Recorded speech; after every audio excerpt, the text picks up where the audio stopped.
Welcome tonight. We're uncovering a buried and disturbing chapter of history. The Angolan slave too cruel for history. Cafel Enzinga's buried story. This is a name most history books avoided, not because it lacked evidence, but because the truth was too unsettling to preserve. What you're about to hear is pieced together from plantation records, trial fragments, and first-hand accounts that were deliberately ignored for generations.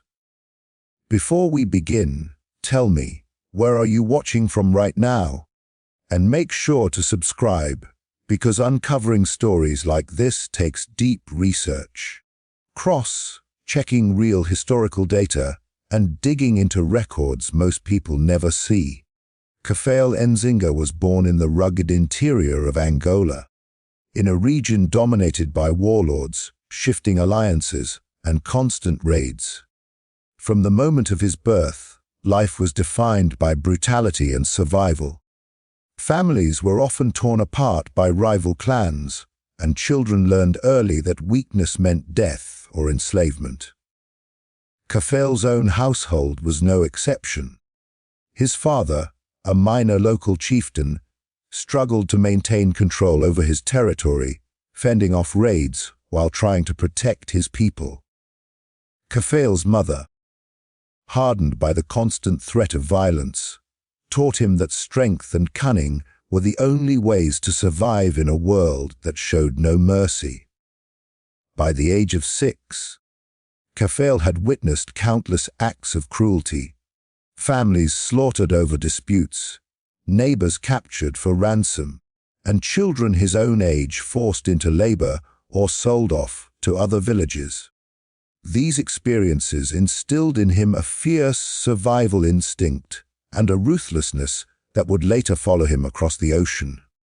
Even as a child, Cafel displayed a sharp intellect and an unusual awareness of human behavior. He could read intentions, predict threats, and manipulate situations to his advantage. This talent for control, combined with his exposure to constant violence, shaped him into someone capable of extreme acts without hesitation. Elders in his village often remarked on the coldness in his gaze, a focus that was beyond his years. They warned that such a child could either become a powerful leader or a danger to all around him. And as events would later show, both possibilities came true. It was during his early adolescence that the first major turning point in Cafel's life occurred.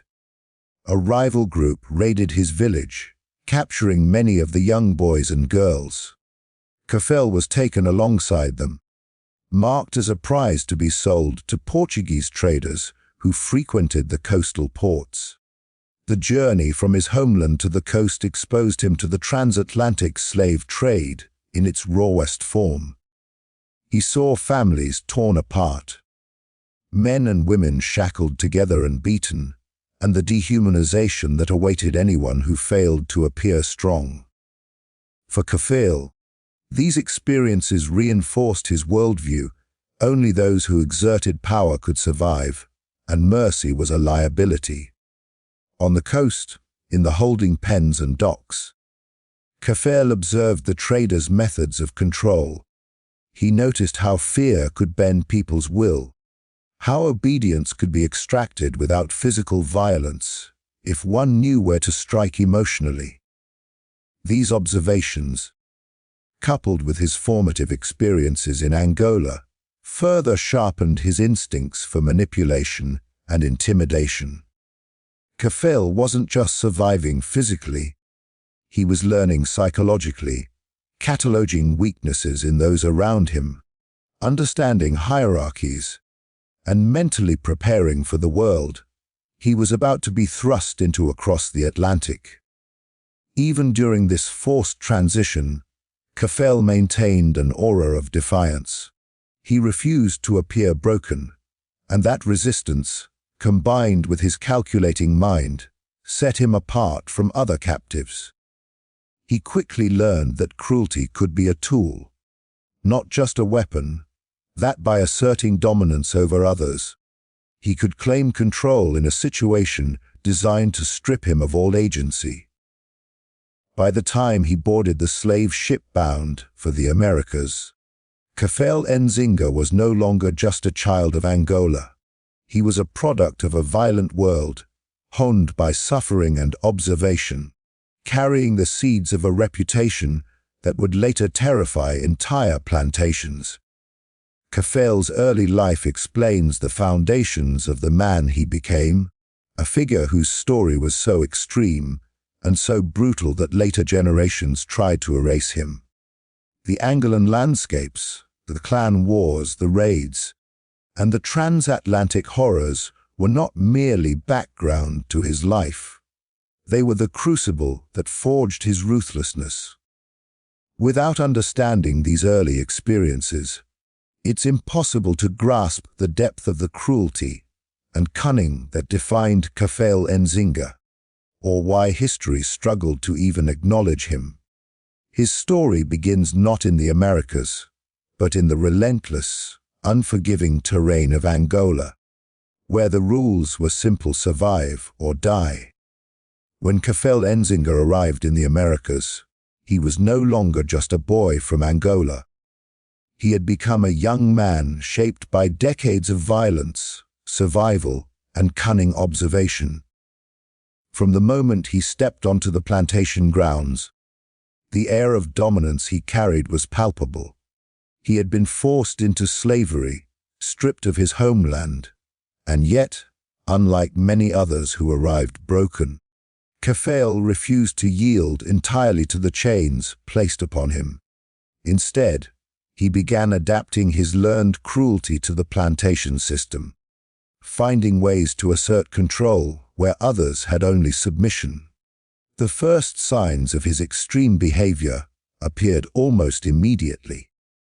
Where other enslaved individuals were forced into grueling labor under the lash and compliance, Cafel used fear and intimidation to maintain a psychological advantage over those around him. He quickly learned that the overseers, while armed and authorized to punish, were not infallible. They relied on the laborers' obedience more than their strength. Cafel discovered that calculated cruelty, applied at the right moment, could manipulate both fellow slaves and overseers alike. He became a figure that others both avoided and whispered about, a presence that demanded attention without constant physical enforcement. Cafel's reputation grew when he began asserting dominance over his peers. He didn't simply fight or retaliate. He orchestrated situations that ensured his supremacy. A young man who might have challenged him would awaken to small but terrifying signs: tools misplaced, livestock harmed, messages of threats scrawled in dust or mud. It wasn't enough to be strong. Cafel understood that cruelty was psychological as well as physical. The enslaved workers, many terrified by his unpredictable behavior, often complied simply to avoid being the next target of his wrath. His actions went beyond rebellion. They became a system of control that mirrored, in terrifying miniature, the power hierarchies that had ruled his homeland in Angola. What made Cafel truly feared was the cunning precision of his cruelty. He didn't act in the heat of anger. Every move was calculated, designed to provoke terror and obedience. Fellow slaves who tried to speak against him or resist his intimidation often found themselves punished in ways that left no overt marks. A meal poisoned with sickness, a sudden accident during work, or a threat delivered in whispers that made the mind tremble more than the body. Even the overseers began to notice that those who crossed Cafel seemed to suffer unusual misfortunes. While nothing could be definitively proven, fear of his presence spread across the plantation, and he became both a cautionary tale and a legend among the enslaved population. Kafele's cruel methods extended beyond the enslaved workers. He began to challenge authority in subtle ways that would later horrify historians. Records hint that he would exploit the weaknesses of overseers and plantation owners, finding opportunities to humiliate or manipulate them without drawing immediate punishment. A shipment lost due to his interference, livestock mishandled under his guidance, or whispered rumors spread strategically, all served to destabilize the plantation hierarchy while keeping Kafele's position relatively untouchable. Even the most experienced slaveholders began to view him as more than a mere servant. He was a disruptive force they could neither control nor entirely understand. Part of Kafele's extreme behavior can be traced back to his formative years in Angola, where life had taught him that brutality and cunning were necessary for survival. On the plantation, he applied these lessons with terrifying effectiveness. Whereas most enslaved individuals were forced into a predictable pattern of labor, obedience, and punishment, Kafele turned those same structures into a theater for psychological control. Fear became his weapon of choice, and he wielded it with precision that left both peers and superiors unnerved. But his cruelty was not random. Kafele seemed to understand the human psyche in ways that unsettled anyone who encountered him. He could predict reactions, exploit insecurities, and orchestrate consequences that extended far beyond the immediate moment. For the enslaved population, this created an impossible environment. A man who was both one of them and above them in a hierarchy of fear, whose actions could determine who lived or suffered in silence. Over time, his reputation became self-perpetuating. People acted in fear of him because they had heard the stories, and the stories spread because the consequences of crossing him were real. By the time he had been on the plantation for several years, Cafel Enzinga's behavior had escalated to acts that even the most hardened observers considered extraordinary. Not merely violent, he seemed to operate on a plane of cruelty that was systematic and almost ritualistic. Small misdeeds were punished in ways designed to instill lasting terror. Disobedience was met with humiliation that targeted both the body and the mind. Those who survived his punishments carried scars that were invisible to the outside world, but burned in memory, serving as a warning to anyone else who might question him. The true horror of Kafele's arrival into slavery lies in how his Angolan upbringing intersected with the horrors of the American plantation system. Where one might have expected submission, he produced mastery.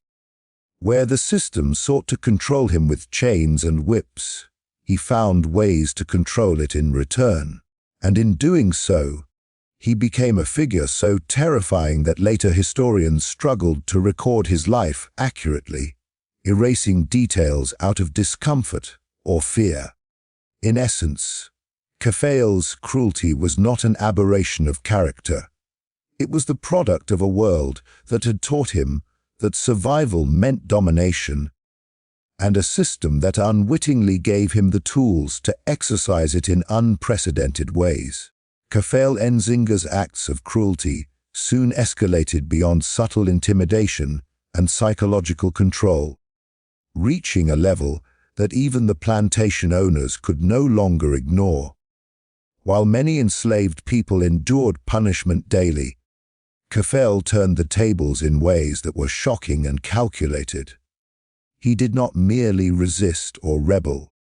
He orchestrated events that left both enslaved workers and overseers in fear, unsure of what was real and what was manipulation. Accounts from scattered records describe incidents that seemed almost impossible. Livestock found dead under strange circumstances, tools and food mysteriously ruined, and accidents that appeared unavoidable, but coincided too closely with Kafele's presence to be dismissed as coincidence. One such incident involved a barn fire. The plantation's main barn, a structure that had stood for decades, was reportedly destroyed overnight. Witnesses claimed that Cafel had been seen near the barn late the previous evening, but no one could prove he had started the fire. Yet the pattern was undeniable.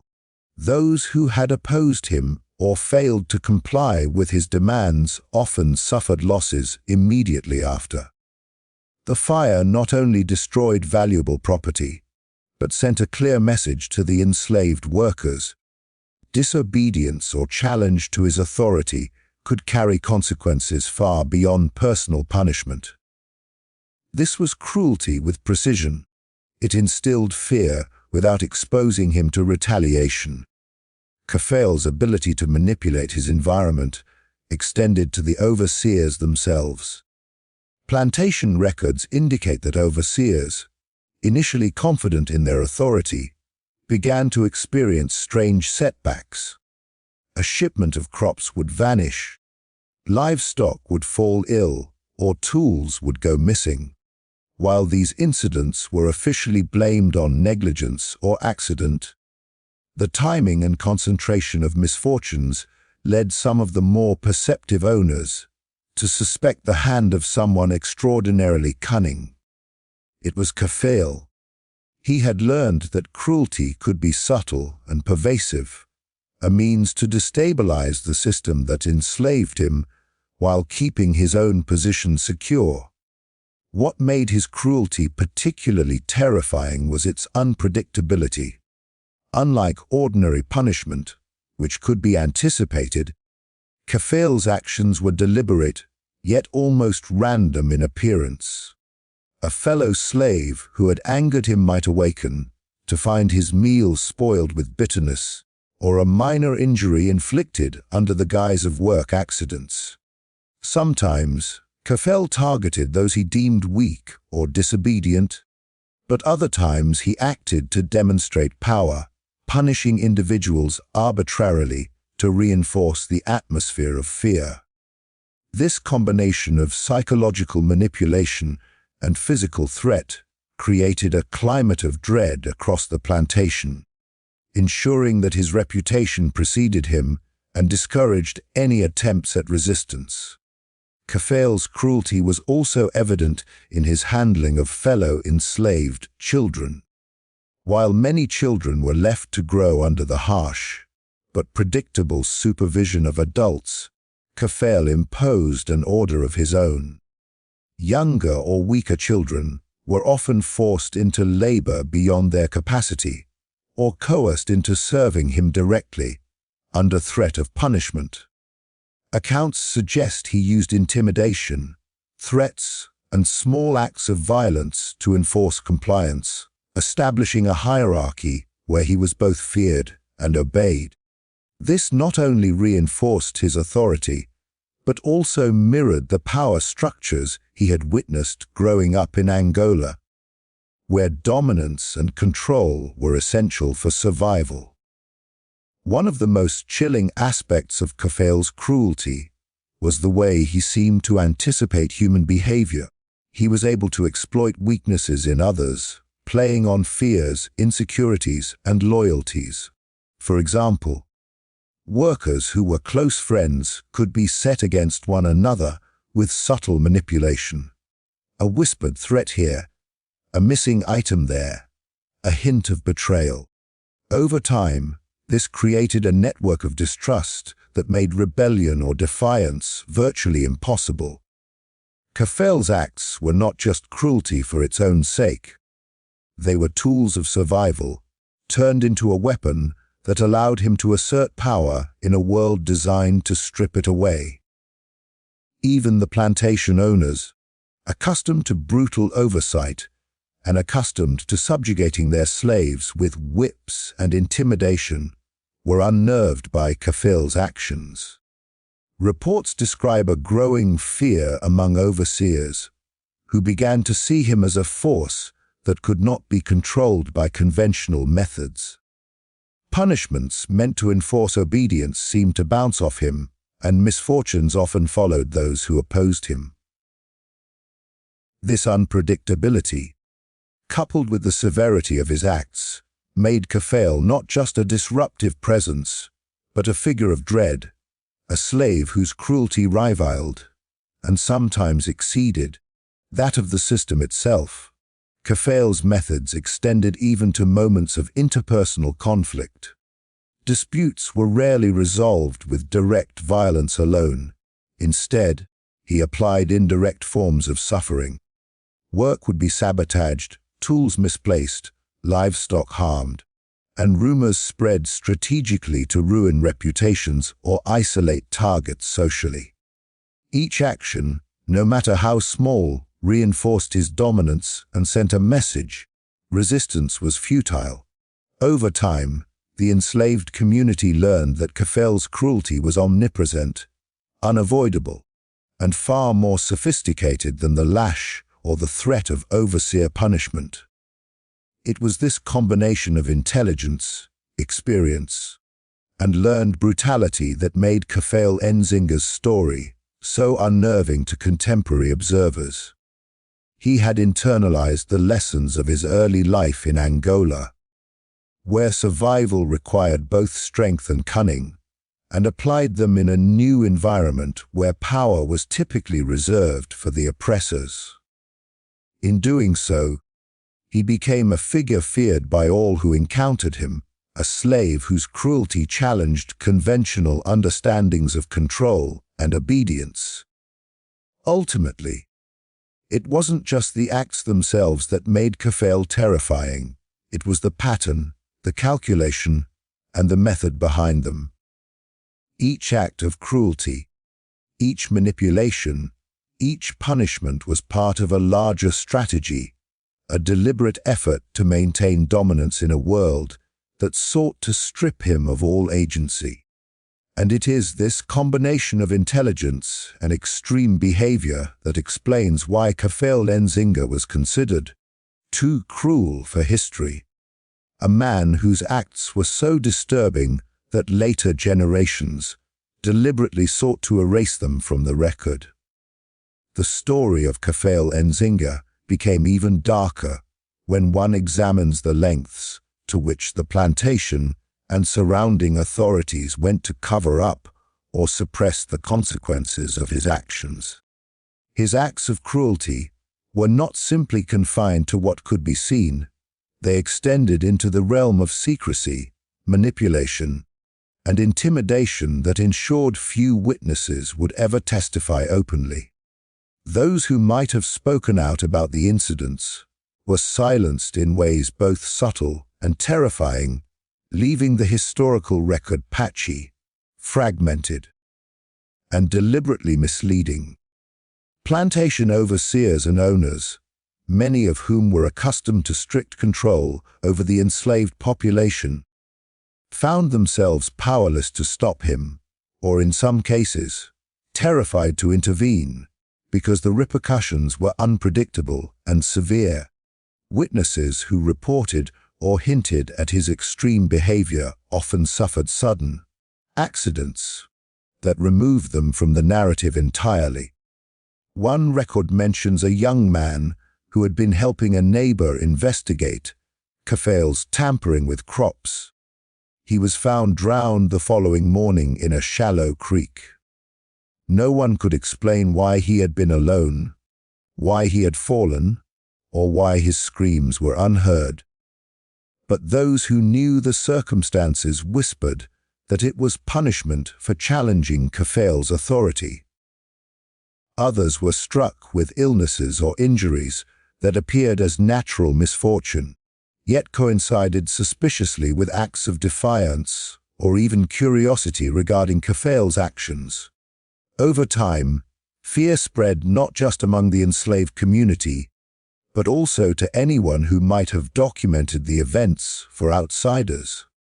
Some overseers attempted to impose traditional forms of discipline, expecting that lashings, confinement, or threats would control Cafel as they did other slaves.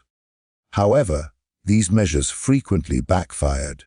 Punishments meted out to him sometimes resulted in the overseer falling victim to misfortune shortly thereafter, livestock dying, crops failing, or personal injuries mysteriously occurring.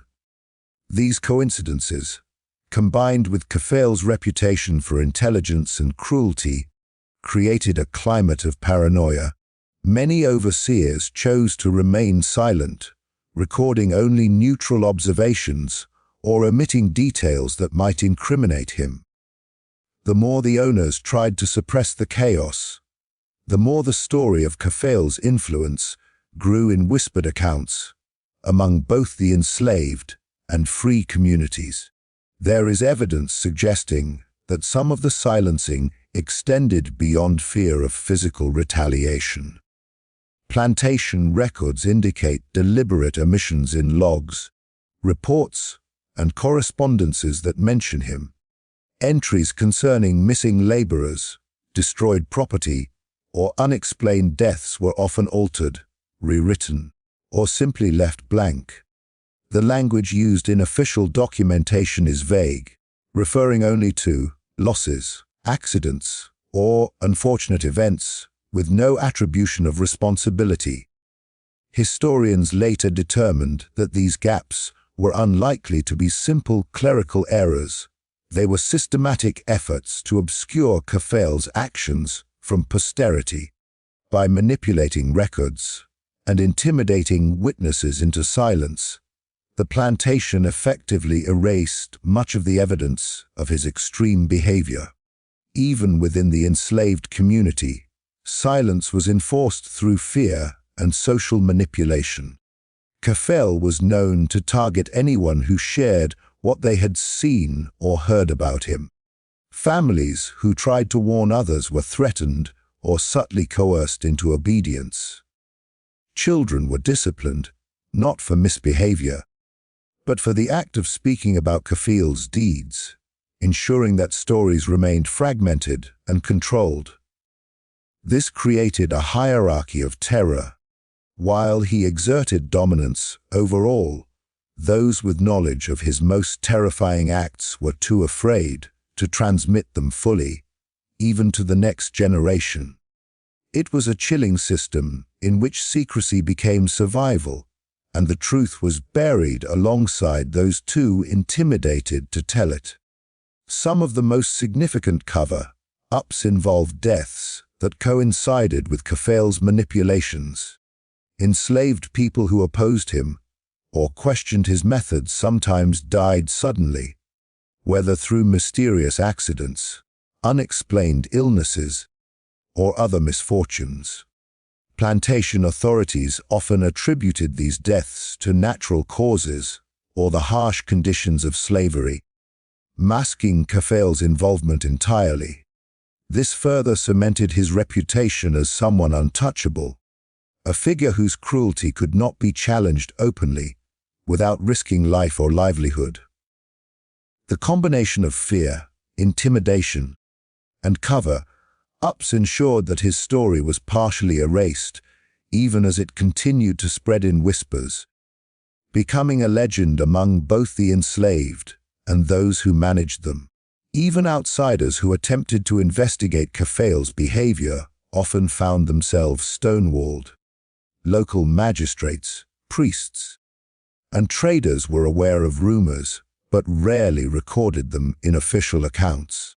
Letters and correspondences occasionally hint at troubles with certain enslaved individuals, but names and details were deliberately obscured. This deliberate obfuscation was motivated not only by fear of Cafel himself, but also by a desire to avoid scandal, to prevent the broader acknowledgement that an enslaved person could exert such terror over a plantation system designed to suppress them. The story of Cafel Enzinga thus became not only a story of individual cruelty, but also one of institutional complicity in burying that truth. By the time historians later attempted to piece together Cafel's story, The consequences of these silenced witnesses and altered records became painfully clear. Entire decades of evidence were missing, leaving only fragmented accounts and oral histories to illuminate his actions. What survived often came from those too far removed to understand the full scope of his cruelty, or from observers who dared to speak despite the risks. These accounts paint a portrait of a man whose cruelty was not only extreme, but amplified by the very secrecy and suppression enforced by both the enslaved and free communities around him. In short, Cafel Enzinga's cruelty was magnified and preserved through a paradox. The more terrifying his actions, the more they were intentionally hidden. Deaths, misfortunes, and manipulations were recorded only vaguely or erased entirely. Witnesses were silenced, coerced, or removed, and because of this, his story was all but erased from official history, leaving only the whispers, the gaps, and the terrifying reputation that later generations would struggle to understand. In this sense, the cover-ups were not just about hiding his acts. They were about protecting the fragile social order of the plantation while simultaneously fueling the legend of a man whose cruelty no record could fully capture. The erasure of Cafel Enzinga from official history was not accidental. It was deliberate, systematic, and driven by fear of the truth.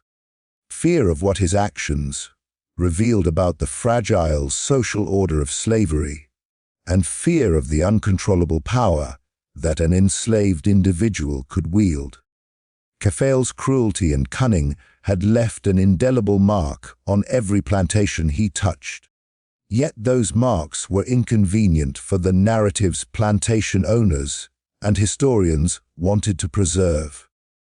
To acknowledge his existence fully would mean admitting that the system they prided themselves on, one designed to subjugate and control, had been both challenged and in some ways outmaneuvered by someone they considered powerless. From the earliest records, attempts were made to obscure his name and the full scope of his actions.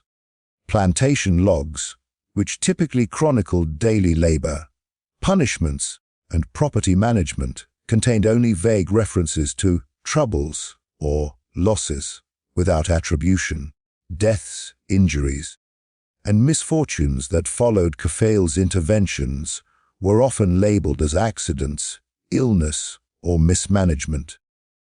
Overseers who might have testified about him were either intimidated into silence, threatened, or removed entirely from the plantation through transfers or mysterious misfortunes. Even the enslaved population, aware of the danger of speaking too freely, became an unwitting accomplice in this erasure. The oral histories were fragmented, told in whispers, and passed down selectively to avoid reprisal. Historians who later tried to reconstruct his story faced a wall of silence. Letters between plantation owners and traders, when examined, often contained deliberate omissions. Observers hinted at disturbances, misfortunes, and unusual behaviors among the enslaved, but they carefully avoided naming Cafel. In some cases, records were altered decades later, pages removed, lines scratched out, or documents deliberately destroyed. The goal was clear: to remove evidence of a man whose existence challenged the perception of the plantation as an infallible system of control. The reality that a single enslaved individual could inspire terror, manipulate both peers and overseers, and enact punishments beyond the reach of authority was a story too unsettling to preserve. The combination of fear, intimidation, and selective recording ensured that Cafel's name rarely appeared in any formal historical account. Even oral traditions were sanitized over time. Elders who had once spoken of him carefully modified the story, when passing it to younger generations, emphasizing lessons of obedience and caution rather than the full details of his acts. This created a paradox. Cafel was both omnipresent in memory and almost invisible in documentation. His legend survived only in fragments, rumors, and fearful whispers, making him a figure too cruel for history.